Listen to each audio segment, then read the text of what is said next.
Էլեկտրոնային e-social AM կայքի համապատասխան հարթակը ապրիլի 22-ից բաց է։ Կառավարության հրատապ աջակցության ծրագրի շահառու տեղահանված արցախցիների համար Աշխատանքի և սոցիալական հարցերի նախարարությունը 3 օրում ստացել է 5500 դիմում։ Օնլայն դիմելու ընթացակարգը պարզ է։ Անհրաժեշտ է ներկայացնել միայն որոշ տվյալներ, փաստաթուղթ կցելու պահանջ չկա։ Էլեկտրոնային հարթակով քայլերի հաջորդականությունն է ցույց տալիս սոցիալական գերատեսչության ներկայացուցիչը։ Եթե կան անձինք, որոնք արդեն գրանցվել են եւ ունեն օգտահաշիվ, միանգամից արդեն նույնականանալու են, եթե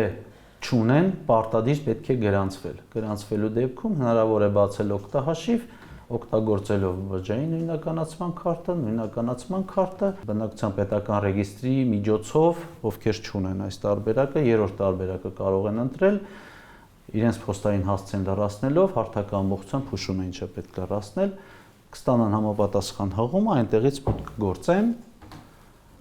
որից հետո արդեն այս կոճակը ակտիվ կլինի, այստեղով արդեն կներկայացնեն դիմում։ Համակարգն ըստ Հարությունյանի անխափան աշխատում է։ Որոշակի տեխնիկական խնդիրներ եղել են դիմումների ընդունման առաջին օրը, որոնք արագ շտկվել են։ Սկզբնական պահին կան ավտոմատ ֆիլտրներ, կան նաև ֆիլտրներ, որը արդեն ամսվա սկզբին, մինչև մայիսի 15-ը կանենք։ Կոնկրետ ավտոմատ ֆիլտրները բնակչության պետական ռեգիստրի տվյալների հետ համադրումն է, հանրային ծառայության համարանի շանձ փաստաթղթի տվյալները, որպեսզի ճիշտ լինեն, եւ բռնի տեղահանված է թե ոչ։ Կոնկրետ դիմումը տալուց այս երկու հանգամանքն է անմիջապես ստուգվելու, որից հետո ամսվա վերջ արդեն տվյալ ամսվա ընթացքում բոլոր դիմումները կարտահանվեն տեղեկատվական բազայից եւ սկսեն ստուգումներ այլ տեղեկատվական բազաների հետ։ Ամենաուշը մայիսի 15-ից 20-ը կսկսեն առաջին վճարումները։ Լրացուցիչ հրատապ սոցիալական աջակցությունը Լեռնային Ղարաբաղից բռնի տեղահանված կարիքավոր ցածր եկամուտ ունեցող ընտանիքների համար է։ Ծրագրում ընդգրկվելու համար սահմանվել են որոշ պահանջներ։ Մեկ անդամի հաշվով եկամուտները չպետք է գերազանցեն 55000 դրամը։ Օրինակով ասենք, ընտանիքը բաղկացած է 4 անդամից, յուրաքանչյուր անդամին 55000 հաշվենք։ Եթե ընտանիքի ամբողջական եկամուտը ամսական պարբերականությամբ ստացվող 220,000 դրամը չի գերազանցելու, այս ընտանիքը կդառնա շահառու եւ կստանա սոցիալական աջակցություն 9 ամիս ժամկետով, որի չափը նույնպես պայմանավորված է ընտանիքի անդամների թվով։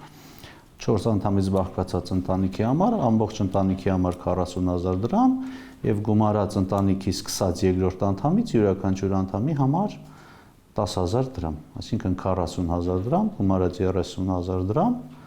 70,000 դրամ։ Դիմումների ներկայացման վերջնաժամկետ չկա, ովքեր այս ամիս չեն հասցրել, դիմել են մայիսին, կստանան նաև ապրիլի գումարը, իսկ արդեն մայիսից հետո դիմած եւ շահառու դարձած անձանց աջակցությունը կտրվի դիմելու ամսվանից սկսած։ Հաշվարկի համար հիմք ենք ընդունել մեր անապահովության գնահատման նոր համակարգից որոշակի բաղադրիչներ, ունենք 4 շեմ, այս շեմը, որ բռնի տեղահանվածների համար ընտրվել է, դա երրորդ շեմն է ընտրվել։ 55,000 դրամ, ինքը հավասար է պարենային զամբյուղի 160%-ին։ Ըստ Հարությունյանի, քանի որ ապրիլի 1-ից տեղահանված անձանց որոշակի խմբեր, հիմնականում աշխատանքային տարիքի անձինք, չեն ստանալու կեցության ծախսերը հոգալու աջակցությունը, կար օբյեկտիվ անհրաժեշտություն սկսելու լրացուցիչ այս ծրագիրը։ Ծրագրի համար նախատեսված բյուջեն 1.8 միլիարդ դրամ է։ Ըստ անհրաժեշտության գումարը կավելացվի։ Հարությունյանի խոսքով գործադիրն այլ ծրագրերով եւս փորձում է մեղմել տեղահանված արցախցիների կարիքները։ Բնակապահովման ծրագրով նախարարությունը տրամադրել է արդեն 1073 հավաստագիր, որից 144-ը իրացվել է։ Մայա Խաչատրյան, Հովհաննես Քյոսեյան, լուրեր։